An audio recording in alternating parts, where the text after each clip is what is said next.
Semoga kita di akhir kiamat mendapatkan syafaat dari Rasulullah SAW.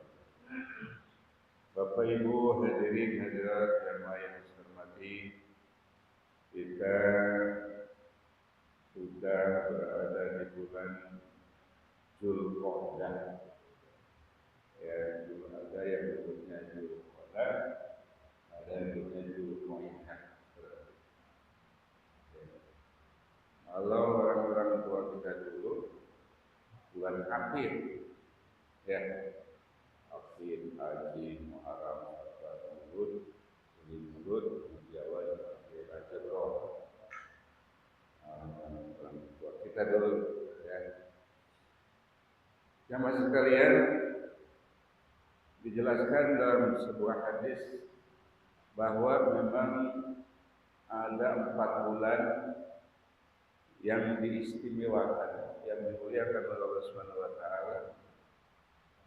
Yang pertama adalah bulan Zulqa'dah. Zulqa'dah atau Zulqa'dah. Yang kedua bulan Zulhijjah atau bulan haji. Ya. Kemudian yang ketiga adalah bulan Muharram.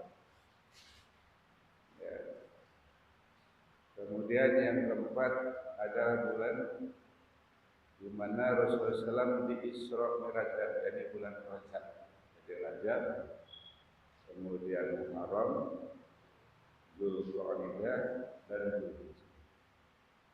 Menurut suatu riwayat, di antara keistimewaan bulan Zulqa'dah ini, di mana baginda Rasulullah SAW semasa hidupnya adalah melaksanakan yaitu umroh, ya. Jadi menurut suatu riwayat Rasulullah SAW yang semasa hidupnya kurang lebih melaksanakan umroh, ya, umroh yang dilakukan oleh Rasulullah SAW. Kemudian kalau bulan Muharram, bulan di mana dipilih oleh Khalifah Umar bin Khattab radhiyallahu anhu sebagai Amirul Mukminin, ya, karena di bulan itu bulan kebangkitan umat Islam.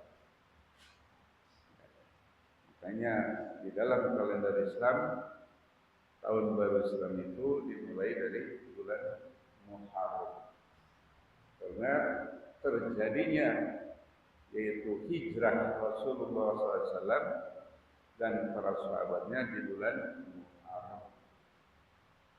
Adapun bulan bulan haji, yaitu di mana umat Islam dari penjuru dunia berkumpul untuk melaksanakan ibadah kepada Allah. Kemudian bulan Rajab, ya, ada peristiwa yang sangat luar biasa di mana Rasulullah SAW di-mi'rajkan oleh Allah Subhanahu wa taala dari Masjidil Haram lalu ke Masjidil Aqsa sampai Baitul Maqdis dan kembali lagi ke yaitu kota Mekah. Jadi setiap bulan itu dalam Islam mengandung historis atau sejarah.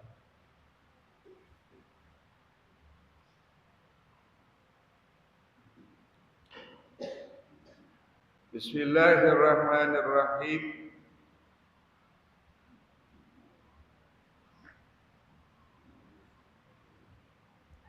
Fihi ayatun bayyinatun maqamu Ibrahim wa man dakhalahu kana aminan walillahi 'alan nasi hajjul baiti man istata'a ilaihi sabila wa man kafara fa innallaha ghaniyun 'anil 'alamin.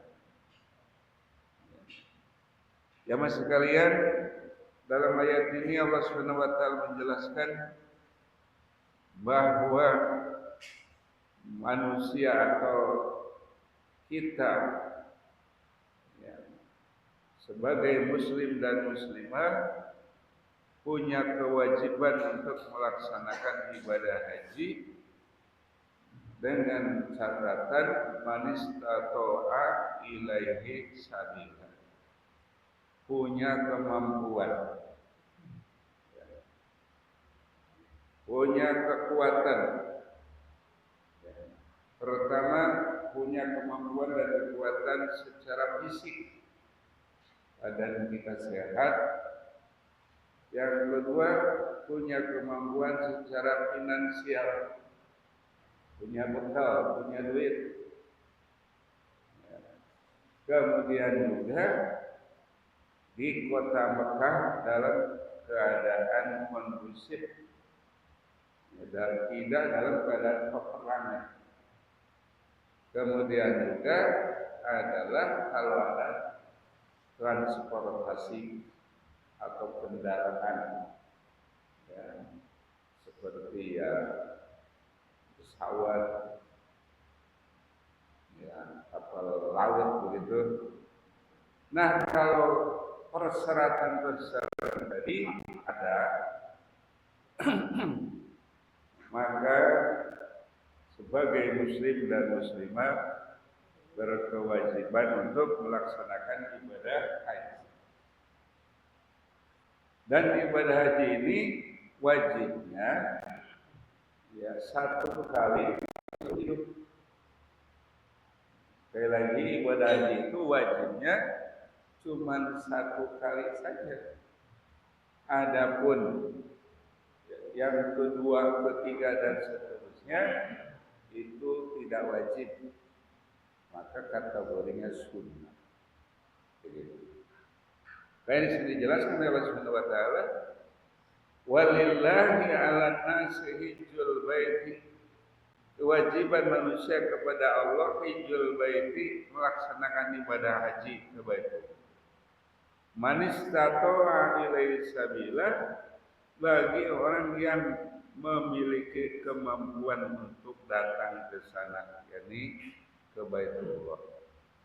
Kemudian ayat itu diteruskan, wa man kafara, dan barang siapa orang yang mengingkari ya akan kewajiban ibadah haji tadi, fa innallaha, maka sesungguhnya Allah ghaniyun 'anil 'alamin, Allah Maha Kaya, tidak membutuhkan apapun dari seluruh alam, dari manusia. Bapak Ibu hadirin yang saya hormati, ya, kalau kita renungkan bersama, ibadah haji ini banyak sekali hikmah.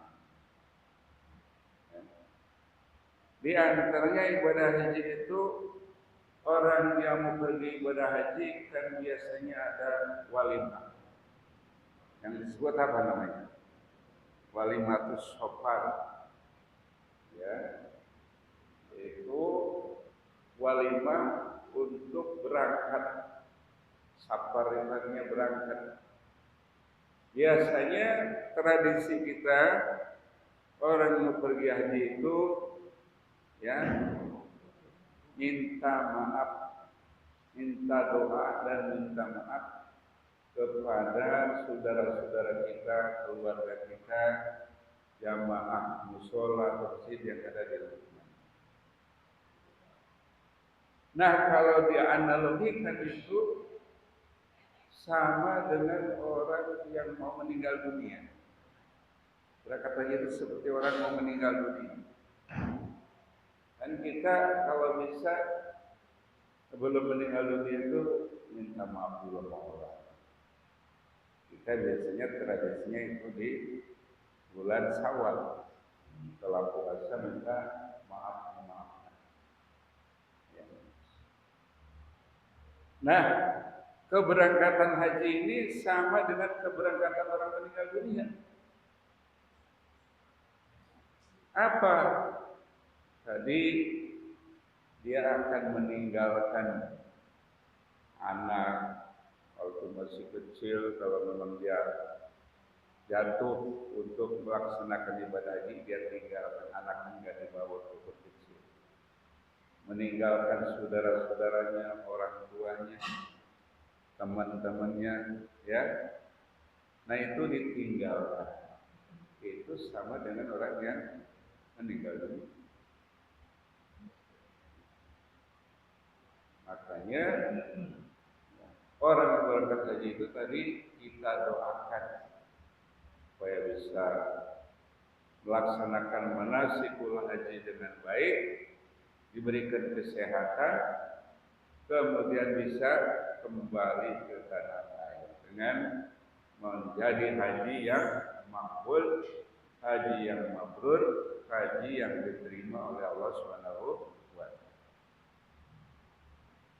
Jamaah sekalian, ibadah haji itu ibadah yang sangat berat dibandingkan dengan ibadah-ibadah yang lain. Bandingkan dengan sekolah, jauh lebih berat ibadah haji. Dibandingkan dengan puasa juga sama. Intinya ibadah haji lebih berat dibandingkan dengan ibadah-ibadah yang lain. Makanya para ulama menjelaskan di dalam ibadah haji itu kumpul beberapa faktor, ya, sehingga dinamakan ibadah itu pertama ibadah maliyah. Artinya ibadah yang kudu punya mal, duit, ya. Makanya di dalam ayat tadi yaitu manistato'a ilai sabila, punya kemampuan. Jadi punya ongkos biaya. Punya ongkos biaya juga bukan hanya dia untuk dia sendiri pergi haji. Kalau dia punya anak dan keluarga, kudu punya biaya ya untuk selama dia pergi ke tanah suci Mekah, punya persiapan untuk makan, minum dan seterusnya. Jangan sampai ya orang tuanya berangkat, anaknya terlantar. Itu belum berisatoah. Ya dia pergi ke sana, ya, dan juga dia meninggalkan biaya atau duit untuk yaitu kebutuhan selama dia ditinggalkan oleh bapak. Itu manistatoah. Bagaimana kalau dia umpamanya saking kepengennya pergi haji, dia punya hartanya cuma rumah yang dia tempatin, dia jual lalu dia berangkat haji. Nah itu tidak termasuk manistatoah ilaihi sabila.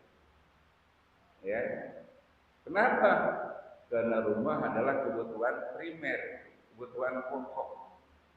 Kalau dia nanti pulang dari haji, rumahnya dijual, mau tinggal di mana? Kolong jembatan. Nah, orang seperti itu tergolongnya belum punya kemampuan atau belum manistatoah.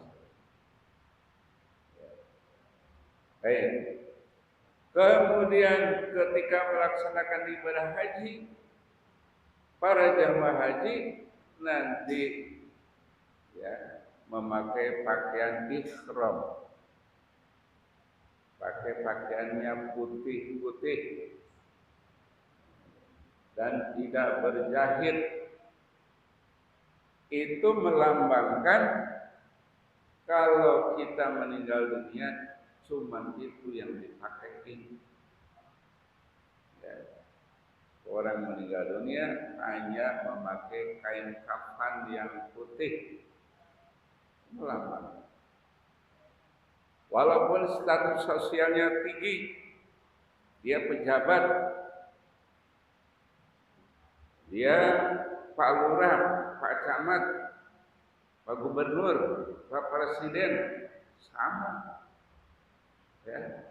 Kalau sudah meninggal dunia hanya dibalut oleh kain kafan, dua helai kafan. Makanya Bapak Ibu sekalian, sebaiknya kita ini kudu punya persiapan kain kafan. Mata resminya udah disiapin.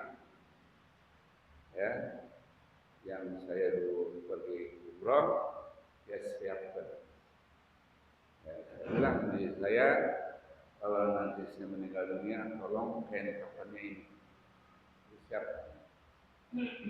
Ya, jadi para jamaah haji memakai pakaian ihram itu semisal orang meninggal dunia yang dipakai hanya dua helai kain kafan, kain putih yang tidak berjahit. Itulah mengandung satu filosofi bahwa di hadapan Tuhan, di hadapan Allah SWT, manusia itu sama, tidak ada perbedaan. Apakah dia pejabat atau rakyat, apakah dia konglomerat atau orang melarat, semua sama. Ya, kedudukannya di sisi Allah sebagai hamba. Yang membedakan antara satu dengan yang lain adalah kualitas ketakwaannya di sisi Allah Subhanahu wa taala. Sehingga Allah berfirman dalam Al-Qur'an, "Inna akramakum indallahi atqakum." Sesungguhnya orang yang paling mulia di sisi Allah adalah ya karena takwanya, bukan karena kayanya, bukan karena jabatan dan kedudukannya, tapi karena ketakwaannya kepada Allah Subhanahu. Jamaah sekalian, oleh karenanya kewajiban ibadah haji ini seumur hidup cuma satu kali.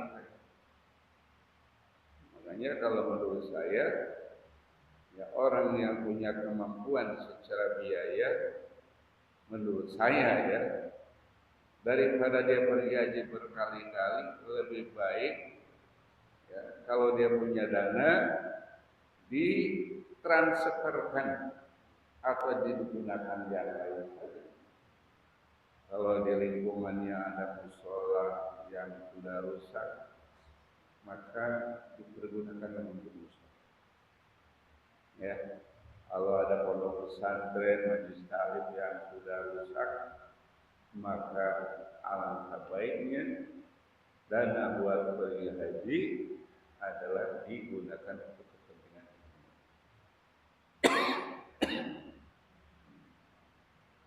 Kalau memang dia sudah beragama.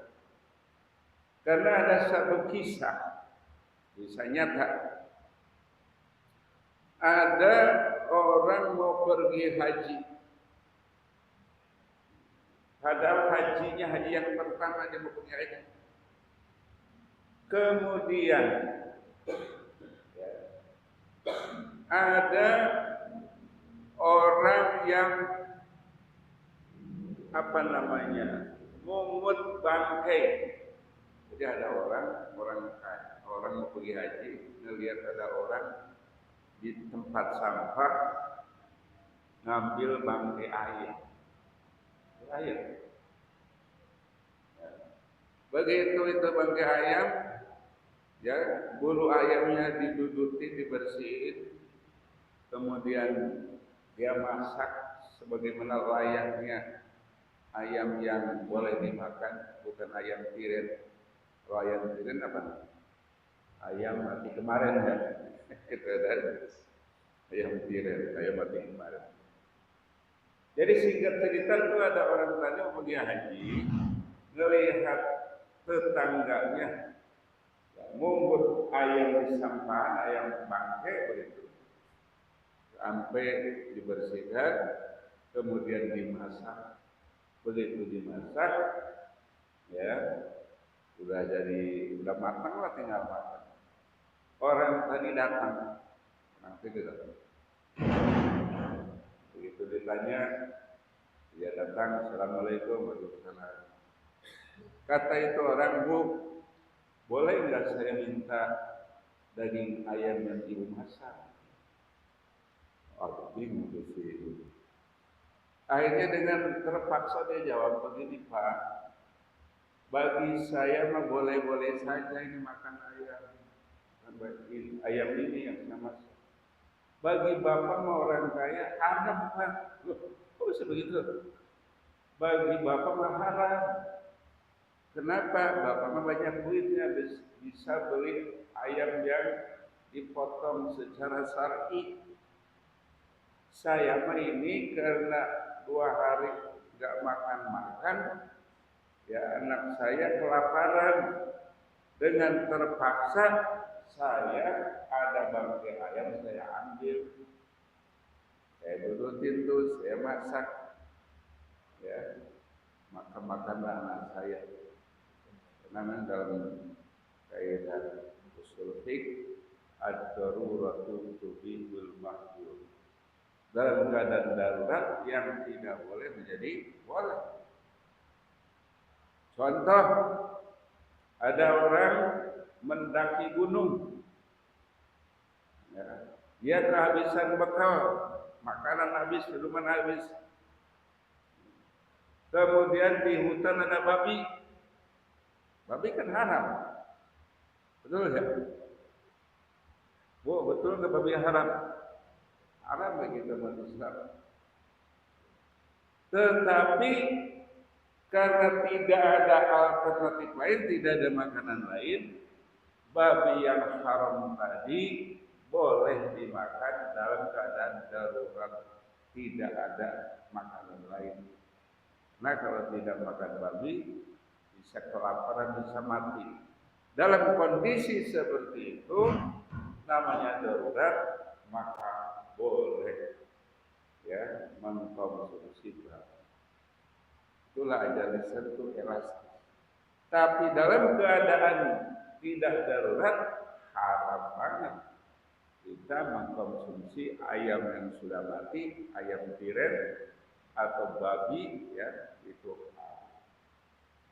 Singkat cerita, kata orang pergi haji, repot yang diurusin. Yang kedua, dia juga punya tetangga, ya, masuk ke rumah sakit darurat, pihak rumah sakit minta biaya untuk mengobati orang sakit. Waduh, di tetangga ada yang kelaparan, ada yang sakit. Kemudian juga ada orang kelahiran, ya, dia tidak punya biaya untuk bersalin di rumah sakit. Bapak Ibu sekalian, orang yang mau pergi haji tadi, dia urungkan niatnya, artinya dia tidak jadi pergi haji, tapi duit dia disalurkan tadi. Yang kelaparan, ya, pada orang miskin tadi, kemudian ya pada orang yang butuh biaya untuk pengobatan, dan orang melahirkan. Intinya duitnya habis tuh, habis dipergunakan untuk menolong orang. Apa yang terjadi? Orang tadi tidak jadi pergi ke tanah suci Mekah, tibalah saatnya orang yang pergi haji pada pulang. Ya. Kemudian tidak lama setelah orang-orang yang ibadah haji pulang ke kampungnya masing-masing, ke rumahnya masing-masing. Ceritanya ada orang dari luar daerah. Dia datang ke rumah yang tadi mau pergi haji, tapi nggak jadi. Datang, dia cerita datang. Kemudian dia bilang assalamualaikum, waalaikumsalam. Ya, silakan. Kata itu Pak Haji tadi yang datang dari luar daerah ngobrol. Pak, terima kasih banyak Pak. Ini yang mau pergi haji nggak jadi bingung. Ini bapak ini siapa ya Pak? Loh, masa bapak kenal saya? Kan di sono kita bareng-bareng Pak. Tahu bareng-bareng, saya bareng-bareng. Malah waktu saya ya kehabisan biaya untuk beli oleh-oleh lagi. Kan saya pinjam duit sama bapak dikasih. Makanya sebagai rasa terima kasih saya datang ke bapak dan saya ganti. Kira-kira dalam logika kita masuk nggak? Wah, nggak masuk di otak kita. Artinya orang yang tadi mau pergi haji nggak jadi itu mungkin jasadnya mah di sini, ruhnya ada di kota Mekah. Melaksanakan ibadah haji dengan yaitu jemaah haji yang lain yang berangkat pada tahun ini. Jadi orang yang tadi itu kekeh, wah Pak, yang gitu loh Pak, lah kita bareng-bareng gitu. Ini orang tadi semakin bingung. Aduh Pak, saya bagaimana ngomongin ya? Jadi diceritakan tuh, ya diceritakan bla bla bla bla. Loh, kok bisa begitu ya? Itulah yang sekali. Ya, itu pernah kejadian seperti dan sering terjadi seperti itu. Jadi orangnya tidak pergi, tetapi dia ada di sana. Itulah rahasia Allah Subhanahu wa Ta'ala. Karena sebab tadi dia duitnya dipakai menolong orang-orang yang perlu bantuan. Oleh karena itu, alangkah baiknya kalau Bapak Ibu udah melaksanakan ibadah haji, ya bisa untuk berangkat ibadah haji, bagus. Tapi alangkah bagusnya kalau dana buat tadi pergi haji dipakai untuk ya membantu ya orang-orang yang membutuhkan.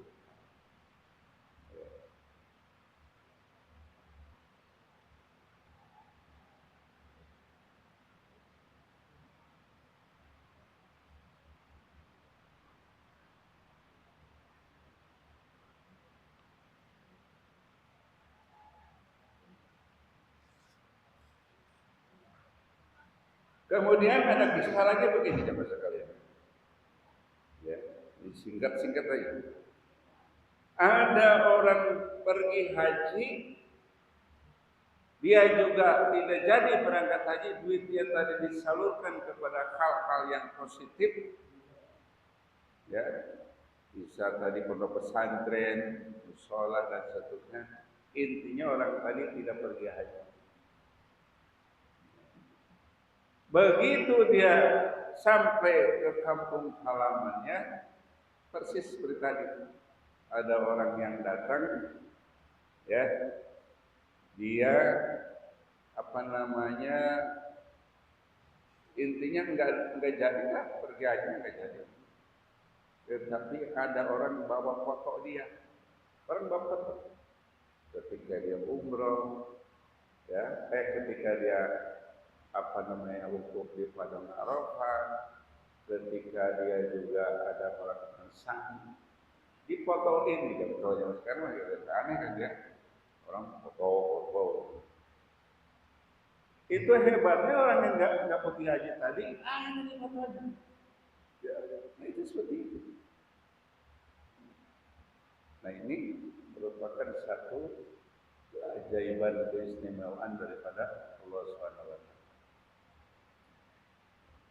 Bahkan ada kisah lain begini. Dia ada orang melaksanakan ibadah haji, ketika dia kecapean, melaksanakan apa namanya apa melaksanakan sa'i sampai dia mundar mandir kan bukan tawaf itu. Saking capeknya dia, ya, kemudian dia tertidur, tidur, tidur, ya, ya, saking capeknya. Ya, saya juga merasakan makanya, teman sekalian, mau ibadah haji itu niatnya harus kencang, niatnya harus ikhlas lillahi ta'ala. Kenapa? Karena ibadah haji itu berbeda dengan turis, dengan dharma wisata. Ya, beda. Kalau turis nyari kesenangan, nyari happy. Orang ibadah haji mah capek. Bayangin aja, kita tidur di hotel, orangnya banyak. Ya, kamar mandinya terbatas. Ada orang mandinya lama, kita yang biasa kamar mandi enggak lama banget kamar mandi, mungkin mules sekali gitu, lama. Kan itu masalah. Orang banyak, kita berusaha untuk bangun lebih awal, ternyata ada orang kamar mandi lama. Jadi ketuk-ketuk gua diam aja, ya. Tahu-tahunya apa? Itu orang yang masuk kamar mandi dikunci. Dia lupa. Akhirnya wah berantakan dah. Itu masalah. Ya. Belum lagi nanti makan. Makan kan antrian, ada kalanya kehabisan. Ya, atau makanan yang tidak sesuai dengan selera kita, masalah lain. Ya. Jadi orang melaksanakan ibadah haji berbeda dengan turis, berbeda dengan orang wisata. Kalau orang wisata mah memang nyari kebahagiaan, ketenangan. Orang ibadah haji mah capek, makanya niatnya kudu ikhlas. Ya. Syukur kalau dia ketemu dengan ya apa namanya kebahagiaan dalam tanda kutip kesenangan. Kalau dia ketemu dengan hal-hal yang tidak menyenangkan, dia sudah siap. Itu bedanya. Ya. Jangan nanti Bapak Ibu, ya mudah-mudahan kita pergi haji, ya begitu kita ngobrol sama orang, habis gua malu banget dah. Saudara-saudara gua udah pada pergi haji, gua doang, gua pergi haji aja dah. Nah, kalau itu niatnya nggak bagus, karena mungkin dia malu, saudara udah pergi haji dia belum. Ada juga orang pergi haji niatnya itu apa? Biar bisa pakai peci putih, peci haji. Ya, tanya Pak, wase udah patas banget dah. Ya kalau pengen pakai peci putih, ya pakai peci putih mah nggak perlu pergi haji, pakai aja kenapa? Ya dengan dalil tadi, biar bisa cium tangannya bolak-balik. Jadi niat pergi hajinya itu biar bisa pakai peci putih, peci haji. Begitu tetangganya orang, bla ngobrol, dia ambil peci. Dia, kan gue udah pergi haji, kenapa nggak panggil gue Pak Haji? Mahal tahu? Mahal ya. Repot kayak begitu. Ya. Jadi karena dia tidak dipanggil Pak Haji, peci dia di nah, ya. Ada yang begitu. Ya. Malah ada orang begini. Orang pergi haji karena diberangkatkan oleh orang tuanya. Ini pengalaman cerita teman saya. Ya. Ada orang kaya, saudara-saudaranya berkali-kali pergi haji. Giliran dia dibagi duitnya udah hampir tiap tahun dibagi duit, nggak pergi haji, beli mobil, beli segala macam. Kata bapaknya, kaya lo bagaimana ceritanya? Gua kasih duit bukan beli haji, lu beli mobil. Kalau gua ntar lu debat. Singkat cerita, kalau dulu kan pagi haji nggak kayak sekarang lama dulu. Terus tahun ya daftar udah berangkat. Akhirnya itu seseorang tadi yang bapaknya kaya kasih duit untuk berangkat haji dia pergi. Karena bukan panggilan hati dia pergi juga. Apa yang terjadi di Mekah? Gak ada gairah untuk ibadah. Ya, apa yang dilakukan? Teman-temannya ngajak, ayo kita sholat ke masjid. Nggak usah lah, di sini juga sama. Berada di rumahnya begitu, walaupun rumahnya dekat masjid, dekat musola, sebenarnya di rumah adalah sama aja. Begitu. Yang nggak sama lah. Yang masjid kan berjamaah gitu ya. Pokoknya dia itu gak ada semangat seperti ke Masjidil Haram, ya gak ada semangat. Dia dengan alasan artinya sholat di kamar saja sama. Memang sih hotelnya hotel yang mewah, makanya jam-jam tower, ya hotel yang paling top dekat Masjidil Haram. Ya. Itu kalau di hotel situ memang dekat Masjidil Haram, Pak.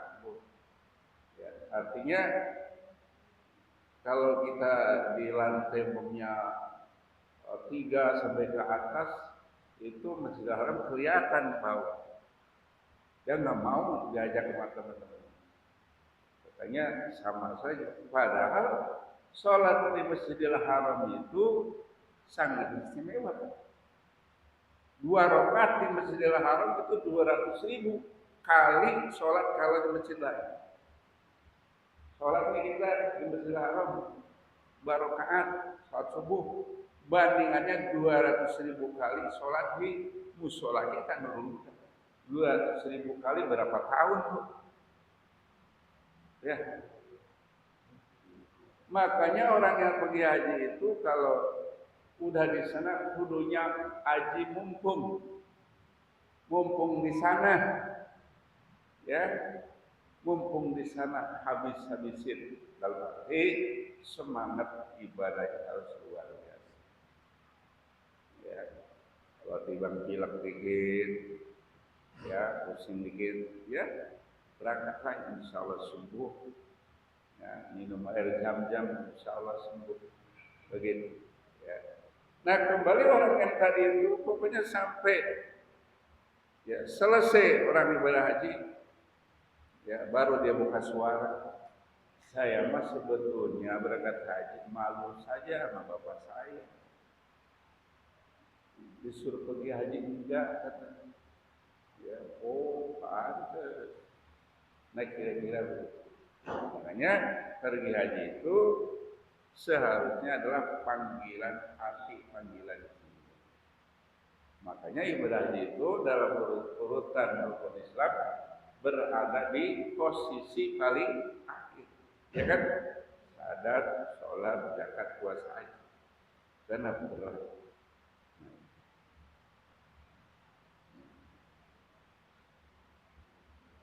Ya teruskan. Kata Rasulullah SWT, wa man kafar. Barang siapa orang yang ingkar,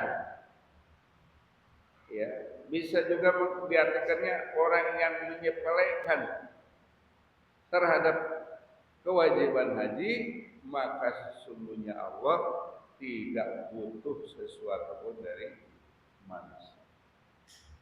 Kan ada orang kalau ke New York, ke Amerika, oh nyampe. Ke Paris, nyampe. Ke London, nyampe. Tapi ke Ka'bah kagak nyampe. Alisannya saya belum dipanggil. Saya belum dipanggil. Begitu. Nah, pertanyaannya sekarang jemaat sekalian, kalau termasuk kita nih yang ada di sini pengajian, ya sudah dipanggil belum? Udah dipanggil belum? Maka jawabannya setiap kita muslimin dan muslimat sudah dipanggil oleh pelantara Nabiullah Ibrahim alaihissalam. Makanya di ada ayat di sini, inna awwala baitin wudi'a lin-nasi alladzi barakatan barakah wa hudan lil muttaqin. Itu menjelaskan bahwa pada zaman dahulu Ka'bah itu mengalami kerusakan. Ya, menurut suatu riwayat karena terjadi banjir besar dan juga badai cerita minggu kemarin aku sudah cerita di tempat saya Cengkareng itu ada angin puting beliung, mantap. Itu kalau di luar negeri Pak, jalan tol aja bisa hancur. Saya ngomong teman, subhanallah, innalillahi. Nah, angin kayak begini dulu mah di Amerika, kan? Sekarang di Jakarta ada. Ya Allah, rumah pada rusak kan? Jadi dulu menurut suatu riwayat, Ka'bah itu pernah mengalami kerusakan yang pertama oleh badai yang sangat dahsyat dan juga banjir besar. Intinya Ka'bah rusak. Kemudian Allah perintahkanlah Nabiullah Ibrahim alaihissalam dan anaknya yang bernama Nabi Ismail alaihissalam itu diperintahkan oleh Allah untuk memperbaiki Ka'bah. Singkat cerita, selesai Ka'bah direnovasi, Allah perintahkan Nabiullah Ibrahim dan Ismail alaihissalam untuk memanggil seluruh manusia yang hidup pada zaman itu maupun yang belum lahir ke dunia, termasuk kita. Kita pada saat itu belum lahir ke dunia. Kita hidup di alam ruh. Ya. Nabi Ibrahim memanggil, labbaik Allahumma labbaik la syarika laka labbaik innal hamda wan ni'mata laka wal mulk la syarika. Menurut keterangan Syekh Nawawi Al-Bantani dalam tafsir beliau Marah Lubed dan tafsir Munir, barang siapa orang yang ya ruhnya, kalau kita ruh kita sudah ada kita, karena ruh mah setiap manusia yang mulai ke dunia ruhnya bareng. Cuma nanti hidupnya di zaman siapa dia? Ada yang zaman Nabi Musa, ada zaman Nabi Ibrahim, ada zaman Nabi Isa dan kita ya di zaman umat Rasulullah Sallallahu Alaihi Wasallam. Jadi kata Syekh Nawawi dalam tafsir menjelaskan, ketika Nabi Ibrahim memanggil tadi seluruh manusia untuk datang ke kota Mekah, ke Ka'bah, ruhnya kalau dia bisa jawab ya 2 kali sebagaimana Nabi Ibrahim membaca talbiyah, maka dia akan pergi haji 2 kali. Kalau dia bisa jalan 1 kali, dia bisa berangkat haji 1 kali. Ya. Nah, mudah-mudahan pada saat itu Nabi Ibrahim memanggil kita di alam ruh, kita termasuk orang yang bisa menjawab panggilan Nabi Ibrahim alaihissalam. Amin ya rabbal alamin. Oh, mau pergi haji kan? Ya kata guru saya begini, ya ngajarin mas santri. Lucu, canda. Kalau ente mau pergi haji gampang, ente dawamkan, ente biasakan surat Waqiah dibaca tiap malam 10 kali. Anti udah 2 tahun Pak Kiai, terus saya wirid surat Waqiah belum pergi haji. Oh, berarti nggak mampan ente. Baca surat Yasin 1 malam 30 kali, ya santri nggak ada kerjaannya dalam artian baca. Oh, wirid Yasin malam bisa 20 kali. Udah 2 tahun, nggak juga. Dia datang Pak Kiai, Pak Kiai, oh saya udah wirid Yasin tiap malam, nggak pergi-pergi juga. Kata gurunya, lu pulang aja di rumah baca surat tanah. gadein surat tanah kamu. Waduh, habis surat waqiah gak mempan. Surat yasin gak mempan, surat tanah.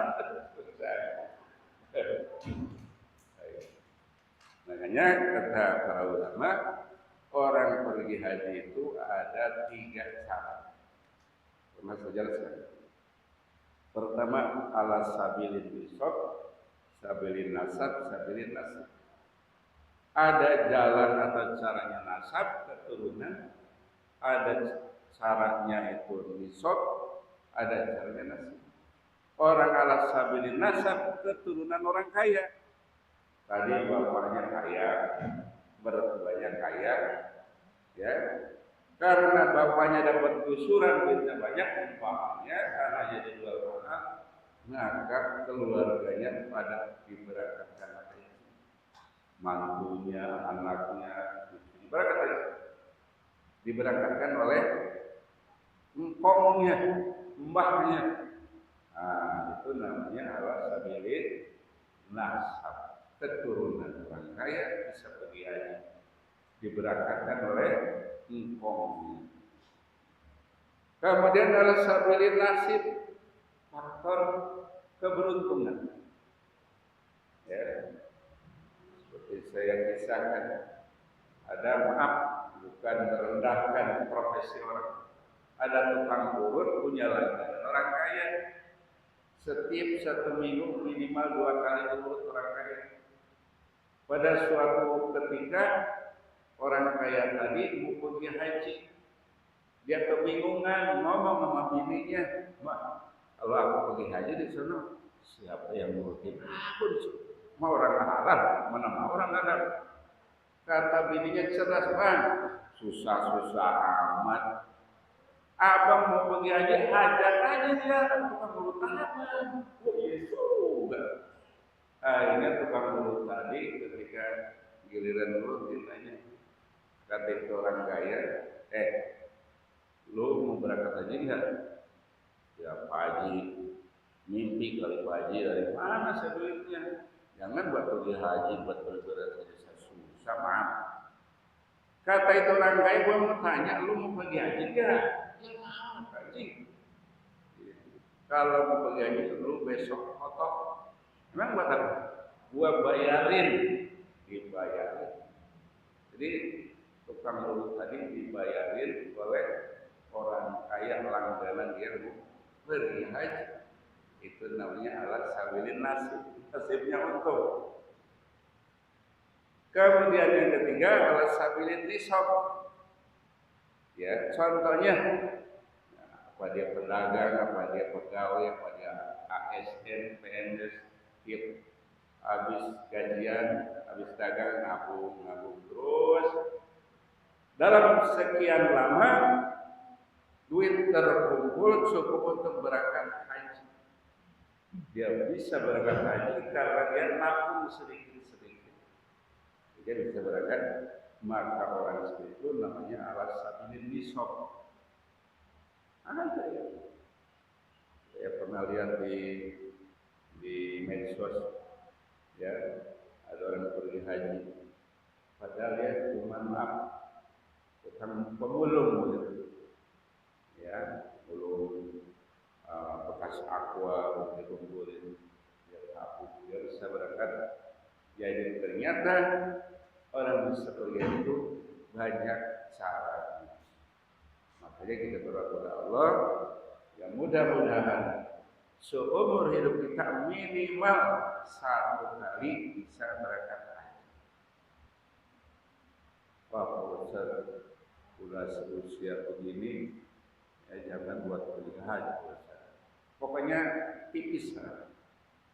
Ya. Diajarkan oleh baginda Rasulullah SAW, barang siapa orang yang ingin dapat pahala seperti orang haji, di antaranya dawamkan sholat isra. Sholat isra. Sholat isra itu kapan kira-kira waktunya? Sehabis subuh, ukurannya wirid itu sampai berdoa, kemudian jangan dulu pulang. pulang kira-kira 5 menit, di situ niat sholat isyraq, yusalli sunnatan isyraqi rakaataini lillahi ta'ala. Allahu Akbar. Ya, bacanya terserah. Mau rakaat pertama Fatihah terus kuliah, rakaat kedua Fatihah dulu, silahkan. Kalau itu dilaksanakan, kata Rasulullah, siapa orang yang melakukan sholat isyraq sama pahalanya dengan orang pergi haji dan umroh. Pergi haji dan umroh. Maka ada kalimat lagi, diterima, diterima, dan diterima. Jadi kalau kita rasanya tipis nih, ya, untuk pergi haji mahal, menunggunya lama, tapi ingin dapat pahala haji, dawamkan sholat isyraq. Malah dalam keterangan lain, ya, orang yang rumahnya agak jauhan ke tempat sholat, ke musola, ke masjid, tapi dia membiasakan diri untuk berusaha sholat berjamaah, sama pahalanya dengan orang pergi haji. Subhanallah. Ya, nah ini. Gitu. Jadi banyak jalan menuju Roma. Roma Iran, ya, untuk mendapatkan ibadah. Makanya pantas kalau tadi ayat Quran mengatakan kata Allah Subhanahu wa taala, walillahi 'alan nasi hijjul baiti man istata'a ilaihi sabila. Yang punya kemampuan, kamu nggak punya duit, nih gua cara seperti ini betul. Jadi ada solusi. Jadi tidak kekeh, tidak. Ya, begitu.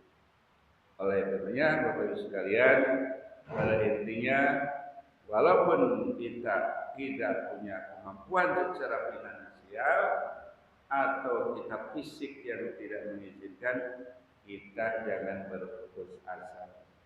Mari kita cari amalan-amalan lain yang punya nilai istimewa sebagaimana orang melaksanakan ibadah haji dan barangkali itu saja yang bisa saya sampaikan. Terima kasih atas perhatian, maaf bila ada kekurangan, dan sebelumnya barangkali ada yang mau ditanyakan, saya persilakan. Ya.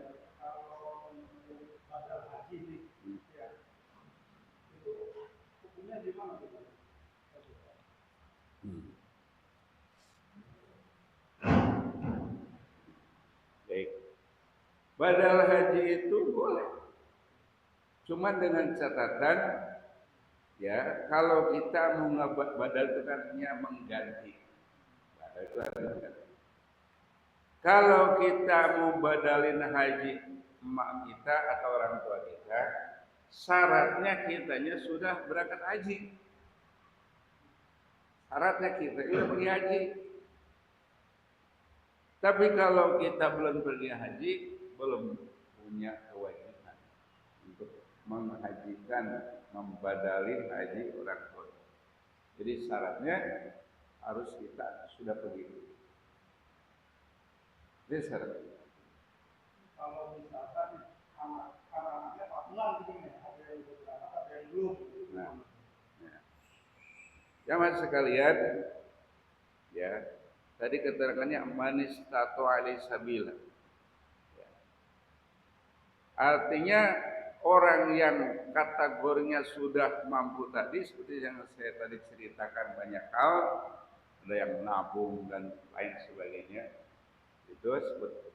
Lah bagaimana sekarang kalau patungan, ya, arisan?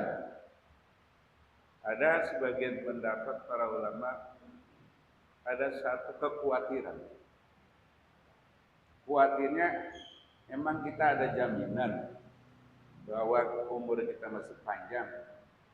Kalau kita pergi duluan, kita masih punya tunggakan arisan, nanti yang beban siapa? Ahli waris kita, anak kita. Orang sekelas itu belum tergolong manis tatoan.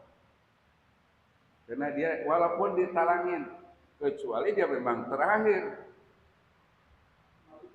Anak-anaknya ini patungan ini buat orang tua. Oh, Haji gitu bukan. nah, oh gitu. Paham. Kalau anak-anak kita mau berangkatin orang tuanya, ya bagus sekali sebagai birrul walidain. Wah, kebetulan ada satu keluarga punya anak banyak, 5. Anaknya udah mapan semua kan, punya udah mapan dah, ekonominya bagus. Ini si anak ini punya inisiatif sama saudara yang lain, bang atau empok, kita berbuat baik sama bapak kita sama kita. Bagaimana kalau kita patungan nih? Ya, intinya biar emak kita, bapak kita bisa pergi haji. Oh kata yang lain, oh, oke deh kalau itu siap. Seorang sekian, seorang sekian. Akhirnya bapak emaknya pergi. Wah itu bagus sekali. Ya, kalau badal haji itu yang saya tadi maksud adalah ya orang tuanya sudah meninggal dunia atau dia sudah ujur, tidak bisa, fisiknya sudah lemah, maka dia bisa dibadalin haji dengan catatan anaknya sudah yang membadalkan haji itu sudah pergi haji. Yang saya tadi maksud yang belum tergolong manis satwa itu, kita nih jamaah sini nih gak punya gagasan. Bagaimana kalau kita arisan haji aja yuk? Oke, tahun ini siapa? Si A berangkat. Nah berarti kan si A itu pergi haji nanti boleh arisan. Kalau arisan itu kan kudu dibayar nanti. Nah ini ya artinya apa? Khawatir. Bab ya, khawatirnya nanti dia meninggal dunia udah pergi haji sementara yang lain belum kebagian, maka berarti punya beban tadi. Ya, akhirnya nanti keluarganya kata keluarga saya nggak tahu pas saya ikut arisan haji saya nggak tahu, kan repot berarti.